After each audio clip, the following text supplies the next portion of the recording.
નમસ્કાર, vibes of India સાથે હું સમીર. આજના દિવસની વાત કરીએ તો આજે શાળા પ્રવેશોત્સવની શરૂઆત થઈ છે. 3 દિવસ આ કાર્યક્રમ રહેવાનો છે. પણ આ કાર્યક્રમમાં જે મુખ્ય વ્યક્તિ હોય છે, શિક્ષક, એ શિક્ષકો તો અત્યારે આપણી સાથે છે વાઇબ્સ ઓફ ઇન્ડિયામાં. એમની અમુક માગ છે, જે માગને લઈને જ બંને જે શિક્ષકો છે અહીંયા આવ્યા છે. આપણે જાણીએ છીએ કે હમણાં થોડા સમય પહેલા, અઠવાડિયા પહેલા જે આંદોલન થયું હતું ગાંધીનગરમાં, અને પછી સરકારે 7,500 પદોની ભરતીની જાહેરાત કરી દીધી છે. એ જ વિષય ઉપર વાત કરવી છે. શાળાની શરૂઆત થઈ ગઈ છે, શાળા પ્રવેશોત્સવની શરૂઆત થઈ ગઈ છે, પણ એમાં જે મુખ્ય ભૂમિકા ભજવનાર જે શિક્ષક હોય છે ને, એ શિક્ષક તો અત્યારે રખડી રહ્યા છે. અને એમની સાથે જ વાત કરવી છે, એમની વાત સાંભળવી છે, કારણ કે આ વાત સાંભળવી બહુ જરૂરી છે. જ્યારે મુદ્દો શિક્ષણનો આવી જાય ત્યારે ઓટોમેટિક ગંભીર બની જાય છે, અને શિક્ષણ જીવન માટે બહુ જરૂરી છે. અને એ જ શિક્ષણ આપતા જેટલા પણ શિક્ષકો છે એમની સાથે વાત કરવી છે. આ બંનેનું હાર્દિક સ્વાગત છે.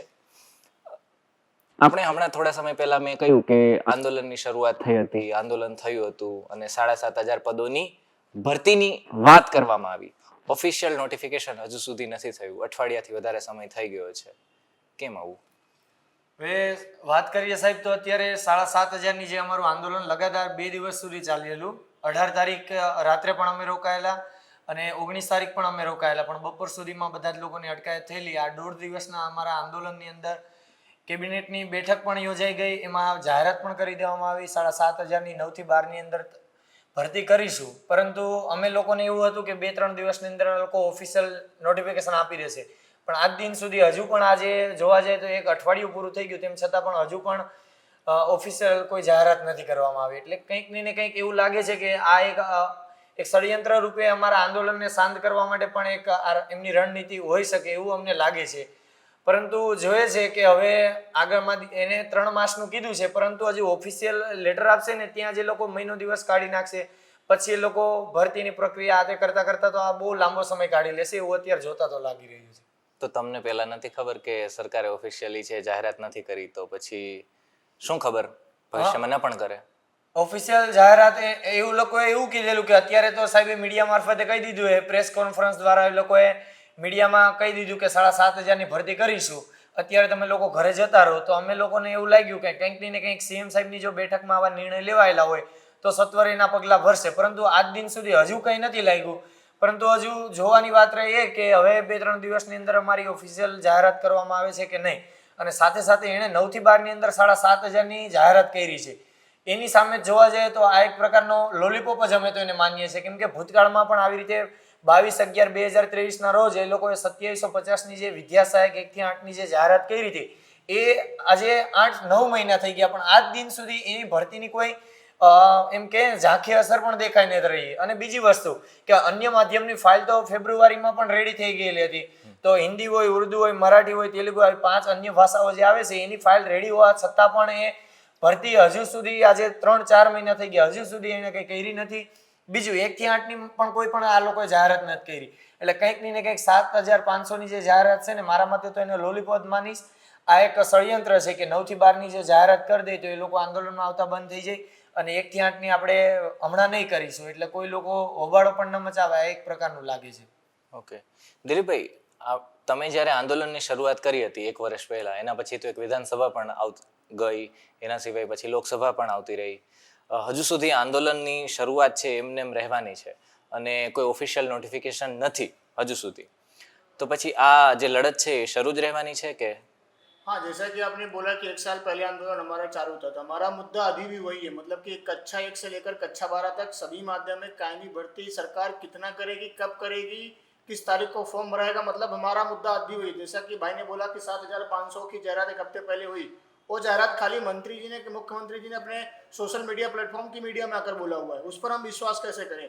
जो 2750 जो भर्ती मंजूर हुई, वो सरकार ने अभी तक पूरा नहीं किया हुआ, तो मुंह पर कि मीडिया में बोला हुआ बातों पर विश्वास कैसे करें? हम सरकार से अभी भी यही मांग करते हैं, अभी भी एक सप्ताह मतलब कि मंगलवार तक का हम समय सरकार को देते हैं। अगर सरकार जो 7,500 इसका ऑफिशियल लेटर, साथ साथ में गुजराती माध्यम के अंदर कक्षा 1 से लेकर 8 तक, मतलब सरकार कितना भर्ती करेगी, अगर वो माध्यमिक के बाद करना चाहती तो कब करेगी, कौन से महीने में करेगी, वो भी हमको स्पष्ट होना चाहिए। तभी तो हमको लगेगा मतलब कि हाँ सरकार ने हमको ऑफिशियल दिया, मतलब एक विश्वास बैठ जाएगा, ऐसा हो सकता है। लेकिन जो बातें मुंह से बोली गई कि सोशल मीडिया में बोला कि उस पर विश्वास नहीं करते हैं। अगर हम आपकी बात करें एक शिक्षक होने के नाते गुजरात की जो सरकारी व्यवस्था है शिक्षण की, उसको आप कैसे देखते हैं? अगर गुजरात की शिक्षण व्यवस्था की मैं बातें करूँ तो शायद सबसे निचले स्तर पर है। क्यों? लगभग 1606 ऐसी स्कूल है जहाँ पर एक मात्र एक शिक्षक। अगर आप खुद विचारिए 1600 स्कूलों में एक मात्र एक ही शिक्षक होगा तो एक शिक्षक कक्षा 1 से लेकर 5 तक की हो कि 1 से लेकर 8 तक हो तो वो कैसे पढ़ा सकता है? अगर मान लिया कि स्कूल में संख्या नहीं है, अगर मान लिया कि मान लो 100 ही संख्या है तो एक के अगर विद्यार्थी अगर 100 विद्यार्थी है तो एक शिक्षक 100 विद्यार्थियों को कैसे पढ़ा पाएगा? साथ साथ में गुजरात सरकार के दूसरे कार्य भी होते हैं जो स्कूल के दौरान ही शिक्षक को करना होता है। आप कोई भी स्कूल के अंदर जाएंगे, एक शिक्षक लगभग 6.5-7 घंटे स्कूल के अंदर रहता है, लेकिन वो पढ़ाने वाला काम खाली 2 से 3 घंटे ही करता है, बाकी 4 घंटे वो सरकार के सरकारी काम ही करता है। तो मैं सरकार से यही मांग करता हूँ कि मतलब आप शिक्षक को स्वतंत्र रूप से पढ़ाने का अवसर दे दीजिए। और दूसरी बात आपने बोला कि गुजरात की शिक्षण व्यवस्था अगर मैं देखूं तो गुजरात के जो बड़े बड़े शहर अगर इनको छोड़ दिया जाए तो बाकी जो शहर है आप कोई भी जिले में जाकर देखिए वहाँ के सरकारी स्कूल की हालत क्या। अभी कुछ दिन पहले बनासकांठा के एक प्रिंसिपल जब वो छत पर इसको स्कूल की सफाई करे तो वहां से गिर उनकी मृत्यु हो गई। मतलब पूरे स्कूल के ऊपर उस परिवार के ऊपर क्या बीती होगी। अगर सरकार लगभग 30 साल से यहाँ पर एक ही पार्टी का शासन है, एक ही सत्ता है, अगर हम 30 साल से लेकर अभी तक जैसे कोई नए स्कूल नहीं बना पाया था, कोई नई सुविधा नहीं दे पाया तो बालकों के भविष्य के ऊपर क्या बीतेगा। साथ साथ में अभी जो आम आदमी पार्टी के विधायक है चैतर वसावा जी, उन्होंने अपने जिले में कल ही जाकर स्ट्रिक्टली विजिट किया तो 3 से 4 ऐसी स्कूल जहाँ पर एक भी शिक्षक नहीं। आप खुद विचारिए जो आदिवासी विस्तार है जहाँ पर गरीब मध्यम वर्ग के परिवार बसते हैं रहते हैं, अगर उनके बच्चों को शिक्षा नहीं मिलेगी तो वो आगे कैसे बढ़ पाएंगे। બરોબર. તેજસભાઈ, મારે તમને એ પૂછવું છે, કારણ કે જ્યારથી આંદોલનની શરૂઆત થઈ છે એના પછી ઘણા બધા પ્રયોગ રચનાત્મક કાર્યક્રમો જે છે તમે આપ્યા, એમાંથી એક કાર્યક્રમ સમાજનો તો આપવામાં આવ્યું હતું, પણ સાથે સાથે વાલીઓ પણ આમાં કઈ રીતના જોડાય એવો પણ તમે પ્રયાસ કર્યો હતો. કેમ એ નિષ્ફળ ગયું? હવે કંઈક ને કંઈક એવું થાય છે કે અત્યારે અમારા ઉમેદવારો પણ અમુક લોકો મારી સાથે નથી જોડાતા, એનો મતલબ કંઈક ને કંઈક એવું લાગે છે એમને સરકારનું કંઈક દબાણ હોય છે, ઘરેથી તો પ્રેશર હોતું જ નથી. કેમ કે જો ઘરેથી એટલા પૈસા તમે માની લો BSc ના 3 વર્ષ, એ B.Ed ના 2 વર્ષ, MSc ના 2 વર્ષ, 7 વર્ષ તમે ભણવામાં જો એમાં અઢળક આપણે પૈસા ખર્ચી દેતા હોય, બધું આનું કેલ્ક્યુલેશન કરીને તો 4 થી 5 લાખ રૂપિયા એમાં ખર્ચી નાખતા હોય, અને કંઈક ને કંઈક ખાલી પોતાની એક માંગ મુદ્દો ઉઠાવવા માટે પણ ઉમેદવારો ડરે છે, કંઈક ને કંઈક પોલીસને આગળ કરી દે છે એટલા માટે પણ ડરે છે. અને ગુજરાતની જનતાને આમ જોવા જઈએ તો હું તો ખોખલી જ માનીશ, કેમ કે પોતાનો અવાજ નહીં ઉઠાવી શકતા શિક્ષક પોતે જ જો મુદ્દા બાબતે નહીં ઉઠાવી શકતા તો આવનારી પેઢીને ખાક ભણાવવાના છે, પોતે જ પોતાની માંગ નહીં કરી શકતા તો બાળકોને શું કરી શકવાના. અને અત્યારે અમે હાલમાં અમારી વાત કરીએ તો 2 દિવસથી અમારી એક ફાઇલ જે છે અમારા માની લો 1 થી 5 હોય, 6 થી 8 હોય, 9, 10 હોય, 11, 12 આ બધા જ અમે પાસ કેન્ડિડેટની જે પરિપત્ર બહાર થયેલો છે એ, બીજું ખાલી મહેકમ કેટલી જગ્યાઓ ખાલી છે એ, પાસ કેન્ડિડેટની સંખ્યાઓ કેટલી છે એ, અને અમારા ગુજરાતના ટેટ પાસ 2023ના અને ભૂતકાળના જે ઉમેદવારો પાસ થયેલા છે બધા જ ના મુદ્દાઓનું જે છે આખું લિસ્ટ બનાવીને અમે એક આખી ફાઇલ રેડી કરી અને બધી જ વસ્તુઓ કમ્પ્યુટર હોય, સંગીત હોય, ચિત્ર હોય, આ કે વ્યાયામ હોય, આ બધી જની એક ફાઇલ અમે રેડી કરીને CMO સુધી અમે પહોંચાડેલી છે. પણ તંત્ર સિસ્ટમને સાથે રાખીને અમે લોકો CM સુધી પણ અમારી વાત પહોંચાડવા માટે રેડી છીએ. ફાઇલ CMO સુધી પહોંચી ગઈ છે, પણ હવે વાત રહી જોવાની કે શાળા પ્રવેશ આવ્યો છે એના લીધે 3 દિવસ અત્યારે 3 દિવસની અંદર કંઈક વ્યવસ્થા કરીને અમારા 10 ઉમેદવારોની મુલાકાત પણ કરશે. આ એક સિસ્ટમ સાથે રહી અને અમે લોકો કામ કરીએ છીએ, પરંતુ ફાઇલ અમારી પહોંચી ગઈ છે. હવે જોઈએ કે CM સાથે અમારી મુલાકાત કરાવે છે કે નહીં, અમારા મુદ્દાનું નિરાકરણ નીકળે છે કે નહીં. અને મીડિયા મારફતે અમે CM સાહેબને પણ કહીએ છીએ જો અમારી બેઠક યોજશો, તમે અમારા મુદ્દાનું નિરાકરણ તમે કરશો તો રાજી ખુશીથી અમે ભરતી થવા માટે તૈયાર છે, પરંતુ તમે જો એક માત્ર ને માત્ર તમે પ્રોત્સાહન આપીને લોલીપોપ રૂપે અમારી સાથે વાર્તાલાપ કરીને વાતને એને સમેટી લેવા માંગશો તો આ વસ્તુ તો પોસિબલ જ નથી. આગામી સમયમાં અમે હજારોની ભીડમાં અત્યારે જે રીતે ગાંધીનગરમાં અમે 1200 જેટલા ઉમેદવાર આવેલા, 700 થી 800 ની અટકાયત થયેલી, બાકીના લોકો પથિકા હતા. આગામી રણનીતિ પણ અમે પણ સિસ્ટમ સાથે રહીને જો અમારો મુદ્દો સોલ્યુશન મળશે તો અમે કરવા માટે તૈયાર છે. જો ગાંધી ચિંધ્યા માર્ગે અમારી લડતનો અમને હિસ્સો નહીં મળે, અમે અમારા હકનું માંગીએ છીએ, અમારું કોઈને છીનવવું નથી, અમે જે અમારું લેવા માંગીએ છીએ એ જ અમને આપો. જો એમને નહીં મળે તો ફરીથી મીડિયા મારફતે પણ કહે છે ભગતસિંહના માર્ગે પણ જો લડત તમામ મોરચે ડંકેની ચોટ સુધી લડવાની થાય તો પણ અમારી રણનીતિ નિશ્ચિત છે, તો નક્કી છે. दिलीप भाई, आपने मंगलवार की बात की, ठीक है. अभी तक जो शिक्षक है वो आते थे गांधीनगर, वो शांति से अपनी बात रखते थे. जबकि पुलिस उनको रखने नहीं देती थी, पकड़ लेते थे और डिटेन कर देते थे और किसी और जगह पे छोड़ देते थे। ये भगत सिंह वाली बात क्या है?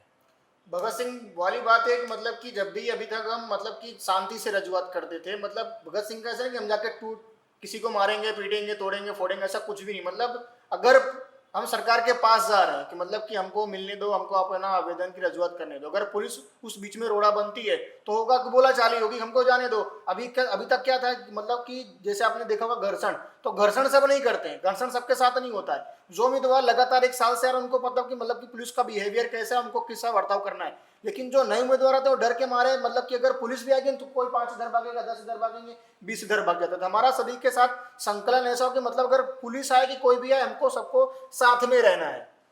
मतलब एक जगह इकट्ठा होकर विरोध प्रदर्शन करना, मतलब कि 50 यहाँ, 10 वहाँ, 20 वहाँ, ऐसे नहीं करना है। आपने गांधीनगर में खुद ही देखा होगा, इस बार हमारी संख्या ज्यादा थी, लेकिन जब जैसे पुलिस डिटेन करना चालू की, 5 इधर गए, 10 इधर गए, 20 इधर गए, इसलिए हमारी संख्या एक साथ दिखी नहीं। अगर वो संख्या एक साथ दिखती, हम एक जगह खड़े होकर विरोध प्रदर्शन या तो हल्ला बोल करते, तो मीडिया में भी आता और सरकार के ऊपर ज्यादा प्रेशर बनता। बिल्कुल। आप जब आंदोलन करने जाते हैं, परमिशन लेने वगैरह जाते हैं पुलिस के पास, तो परमिशन वगैरह मिलती है? नहीं, परमिशन के लिए तो हमने बहुत बार ट्राई किया, परमिशन नहीं मिलती। परमिशन मिलने के लिए बोलते हैं कि मतलब कि कितने लोग आएंगे, कौन कौन आएगा, सबका आधार कार्ड लाओ, नाम लाओ, डिटेल लाओ, फिर 33 जिला का आगेवान को होगा। उसमें बहुत लेंदी प्रोसेस होती है। पहले गांधीनगर डीवाईएसओ के पास जाओ, फिर डीएसपी के पास जाओ, फिर यहाँ जाओ, वहाँ जाओ, उसमें मतलब कि बहुत सारा टाइम जाता है। फिर लास्ट में बोलते हैं कि मतलब इस तारीख को जगह ही मतलब नहीं मिल सकती परमिशन आपको। अगर मिलेगी तो 1 घंटे के लिए मिलेगी, अगर बाई चांस मिलेगी तो 1 घंटे में क्या होगा। બરોબર. તેજસભાઈ, છેલ્લો સવાલ. હવે આગળ શું કરવાનું રહેશે? કારણ કે 3 મહિનાનો સમય આપ્યો છે. સરકારે તો જાહેરાત કરી દીધી છે કે 3 મહિનાની અંદર અમે કરી આપશું. નોટિફિકેશન હજુ સુધી આવી નથી, તો પછી હવે આગળ શું કરશે મીડિયા મારફતે મારે તમામ ઉમેદવારો અને સિસ્ટમ બંનેને મારે જણાવવાની એક વસ્તુ કે 9 થી 12 ની જે નોટિફિકેશન 7520 છે એમાં વધારો કરી અને એનું ઓફિશિયલ નોટિફિકેશન બહાર પાડવામાં આવે. અન્ય માધ્યમની જે ફાઇલ રેડી છે, હિન્દી, ઉર્દુ, મરાઠી તમામ અન્ય માધ્યમની ફાઇલ રેડી છે, એની સત્વરે ભરતી કરવામાં આવે. સાથે સાથે 1 થી 8 ની અંદર ગુજરાતી માધ્યમની અંદર પણ કેન્ડિડેટ જોવા જાય તો 40,000 આસપાસ છે, તો એની પણ સત્વરે જાહેરાત કરવામાં આવે. આ મુખ્ય અમારા મુદ્દાઓ છે. બાકી વય મર્યાદા છે, હિન્દી હોય, ઉર્દુ હોય, મરાઠી હોય, તમામ માધ્યમની અંદર હોય, સંસ્કૃત હોય, પીટી હોય, સંગીત હોય, આ બધા માધ્યમની અંદર જો આ ભરતી સત્વરે નહીં કરવામાં આવે, અમે અત્યારે 3 દિવસની અંદર સીએમ સાહેબ સાથે અમારી મુલાકાત કરાવો તો ઠીક છે, નહીં તો અમે અમારી રીતે આગળની રણનીતિ તો નિશ્ચિત છે. 3 દિવસ સુધી અમે જોઈએ છે સીએમ સાથે મુલાકાત 10 લોકોને થાય છે કે નહીં. બાકી અમે અત્યારે મીડિયા મારફત એક વસ્તુ કહે છે કે 2 જુલાઈ સુધીમાં જો અમારી ઓફિશિયલ નોટિફિકેશન નહીં જાહેર કરવામાં આવે તો જેવી રીતે અત્યારે રાજકોટ અગ્નિકાંડ જે થયેલો એના ઉપર રાજકોટ બંધનું એલાન જેવી રીતે થયેલું, એવી રીતે આગામી દિવસોમાં જો ગુજરાત બંધનું એલાન કરવું પડે તો પણ અમે કરીશું. ગુજરાત બંધ થશે અને બધા જ ઉમેદવારો છે, તમામ ઉમેદવારો ગાંધીનગર એકઠા થશું અને આ વખતે હજારોની સંખ્યામાં ગાંધીનગર ભેગા થવા માટેની અમારી રણનીતિ છે. 2 જુલાઈ સુધી અમે વેઇટ કરીએ છીએ. અમારું ઓફિશિયલ નોટિફિકેશન આવે તો ઠીક છે, નહીં તો અમારો જે રસ્તો છે, 1 વર્ષથી અમે રોડ પર ઢસડાતા, હજુ 1 મહિનો ઢસડાઈ જશું. શું ફરક પડવાનો? કેમ કે અમે સતત આંદોલન કરીએ છીએ. અમને તો ચહેરાઓ એને જ છે, મંત્રીઓ બદલાઈ જાય છે, પણ બધા જ વસ્તુ કંઈક ને કંઈક ટેબલ ઉપર બેસીને પણ તમામ સમસ્યાનું સમાધાન થઈ શકે. પરંતુ વાત રહી સરકારની, તો સરકાર એ તો કરવા માંગતી નથી. કંઈક ને કંઈક પોલીસને આગળ કરી અને અમારા મુદ્દાને દબાઈ દેવામાં આવે છે. પણ મીડિયા મારફતે એટલું તો ચોક્કસ કહીશું કે મુદ્દાનું નિરાકરણ સત્વરે 2 જુલાઈ પહેલા કરવામાં આવે, નહીં તો અમારી આગામી રણનીતિ નિશ્ચિત છે, તો ફાઇનલ છે. एक यहाँ पर मैं पॉइंट बताना चाहूँगा। आपने शुरू में बोला कि मतलब साड़ा प्रवेशों, तो जो सरकार मतलब कि 26, 27, 28 3 दिन करने वाली है साड़ा प्रवेशों, मैं सरकार से ये मांग करता हूँ। आपने ये देखा होगा गांधीनगर के अंदर बड़े बड़े बोर्ड मारे गए हैं, साड़ा प्रवेशों कन्या केरोड़ी। कन्या केरोड़ी मतलब कि जो कन्या मतलब कि जो पढ़ेगी, अगर आज वो पढ़ रही है, पढ़ लिख कर अगर आगे बढ़ेगी, मतलब किसी क्षेत्र में आगे जाएगी। जैसे आपने गांधीनगर के अंदर देखा होगा, 1 साल के अंदर बहुत बार बहनों को रोड पर घसीटा गया। तो मैं सरकार से ये सवाल करता हूँ, आज जिस बालिका को आप पढ़ा रहे हैं, पढ़ लिख कर आगे बढ़े, देश का नाम रोशन करे, कल घर वही कन्या बड़ी होकर आपके साथ आपके सामने की रोजगार लेने जाएगी, तब तो आप उसको रोड पर घसीटते हैं। दूसरी बात, आपने यहाँ पर बड़े बड़े बोर्डों में लिखा हुआ कि मतलब कि हम 50,000 नए वर्गखंड बनाए। ऐसा बोर्ड पे लिखा गया कि 50,000 नवा वर्गखंड, 1,000 स्मार्ट क्लासरूम और 25,000 कंप्यूटर लैब। अगर उसकी जमीनी हकीकत देखा जाए तो 50,000 नए वर्गखंड तो बने नहीं है, बने कितने खाली 6,000, लेकिन बोर्ड में हम क्या दिखाया गया है 50,000। साथ साथ में अगर कंप्यूटर लैब की बात करूं तो 25,000 कंप्यूटर लैब बनाएंगे, 25,000 कंप्यूटर लैब बनाएंगे, लेकिन लगभग 12 साल से, पिछले 12 साल से कंप्यूटर शिक्षक की भर्ती ही नहीं हुई है। अगर कंप्यूटर लैब हम क्लास के अंदर कंप्यूटर लैब बना देंगे तो पढ़ाएगा कौन? कंप्यूटर शिक्षक होगा तभी तो हम पढ़ाएंगे।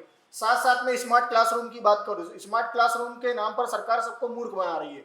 आप कोई भी स्कूल के अंदर जाएंगे, स्मार्ट क्लासरूम, स्मार्ट बोर्ड लगा हुआ, लेकिन खाली उस पर मिट्टी और धूल जमा हुआ, कोई पढ़ाता ही नहीं, यूज ही नहीं करता, क्योंकि शिक्षक को सरकार मौका दी नहीं, मतलब यहाँ पर बच्चों को पढ़ा पाए। दूसरी तरफ 5,000 नवी स्ट्रीम लैब्स, मतलब कि मैथ्स के लिए और साइंस के लिए, तो उसके अंदर खाली 3,000 लैब्स है। आप शिक्षकों की भर्ती नहीं कर रहे हैं। इतना सारा जो सरकार दिखा रही है, गुजरात की जनता को मूर्ख बना रही है, तो ये सब कैसे संभव होगा? ये सब संभव है क्योंकि ये सबका जो मुख्य केंद्र बिंदु है शिक्षक। आप शिक्षक की भर्ती तो कर नहीं रहे हैं, शिक्षक को करार पे रख रहे हैं, फिर उसको करार पे रखने के बाद भी उसका शोषण हो रहा है।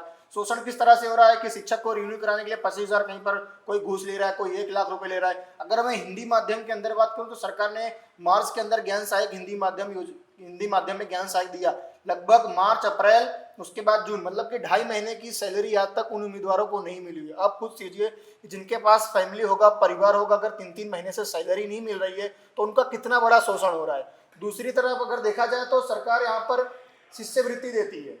अगर सरकारी स्कूल में जो भी विद्यार्थी पढ़ते हैं तो उनको शिष्यवृत्ति सरकार दे रही है। अगर आप कक्षा 6-8 के बाद अगर आप 9वीं कक्षा में सरकारी स्कूल में जाएंगे तो आपको सरकार 5,000 रुपए देगी। अगर आप प्राइवेट स्कूल में जाएंगे सरकार आपको 20,000 देगी।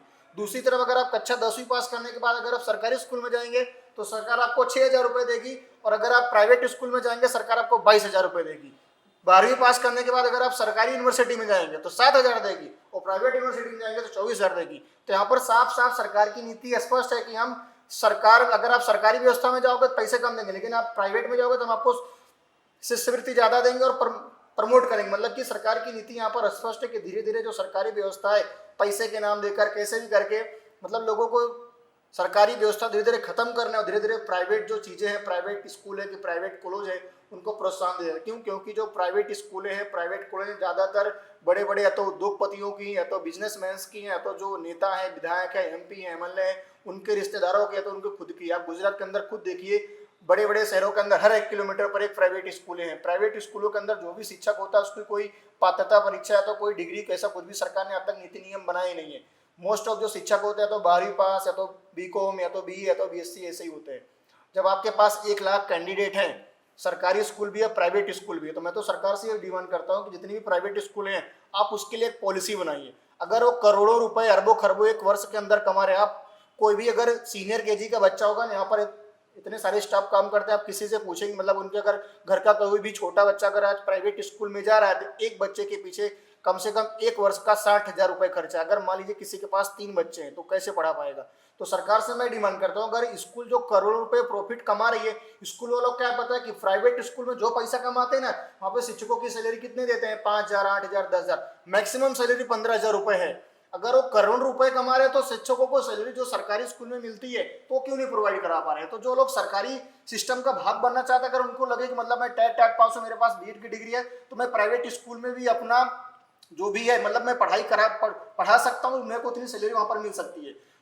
सेम टू सेम जिस तरह से सरकारी स्कूल के अंदर अब शिक्षकों की जो उम्र है, मतलब कि 58 वर्ष तक फिक्स है, मतलब 58 वर्ष तक आपको रिटायरमेंट होगा, तो प्राइवेट के अंदर भी ऐसा होना चाहिए, मतलब कि आपको इतने वर्षों तक वहाँ पर पढ़ाना ही पड़ेगा, इतने वर्षों तक रखा जाएगा। स्कूल की जिम्मेदारी होनी चाहिए, जितनी सुविधा सरकारी में मिल रही है उतनी सुविधा सरकारी के साथ साथ प्राइवेट स्कूल में भी सरकार को देना चाहिए, लेकिन सरकार ऐसा कुछ करना चाहती नहीं है। जो प्राइवेट स्कूल वाले हैं उनकी स्कूल भी होती है, साथ साथ में किसी के होटल है, किसी के बिल्डिंग कंस्ट्रक्शन का है, किसी की जिम है, मतलब जो पैसा वहां से कमाते हैं दूसरे विषय में उसको इन्वेस्टमेंट कर देते हैं।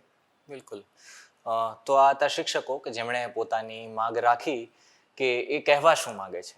પાછલા 1 વર્ષથી આ આંદોલન છે એ ચાલી રહ્યું છે, છતાં પણ 1 વર્ષ પછી હવે ગાંધીનગરમાં જ્યારે આવ્યા હતા ત્યારે આ માગ ઉપર ઉઠી હતી અને અંતે સરકારને નમવું પડ્યું, કારણ કે શિક્ષકો હતા એ મોટી સંખ્યામાં ત્યાં ગાંધીનગરમાં પહોંચી ગયા હતા અને એમણે પોતાની માગ રાખી હતી. આપણા બંધારણના ઘરવૈયા અને આપણા પહેલા લો મિનિસ્ટર ડૉક્ટર BR આંબેડકર એમણે કહ્યું હતું કે શિક્ષણ છે એ સિંહણનું દૂધ છે કે જે કોઈ પણ પીશે ને એ ત્રાડ પાડશે. પણ એ ત્રાડ ક્યારે પાડશે? કે જ્યારે કોઈ શિક્ષક હશે તો ને. શિક્ષણ ક્યારે મળશે? જ્યારે કોઈ શિક્ષક હશે તો ને. અત્યારે શાળાની જો વાત કરીએ તો ખાનગીકરણ બહુ વધારે જ વધી રહ્યું છે. સરકારી શાળાની જો આપણે ગુજરાતની પર્ટિક્યુલર વાત કરીએ તો એ ખાડે ગઈ છે એવું કહીએ તો પણ એ અતિશયોક્તિ ન કહેવાય. જનતા જાગૃત છે, હવે સમજવા લાગી છે અને શિક્ષણને લઈ અને મુદ્દાઓની સાથે જનતા સામે આવે છે, બીજા કોઈ મુદ્દાઓને છોડી પાછળ અને શિક્ષણના મુદ્દાઓ પર આગળ આવે છે, તો હવે જનતા જાગી ગઈ છે.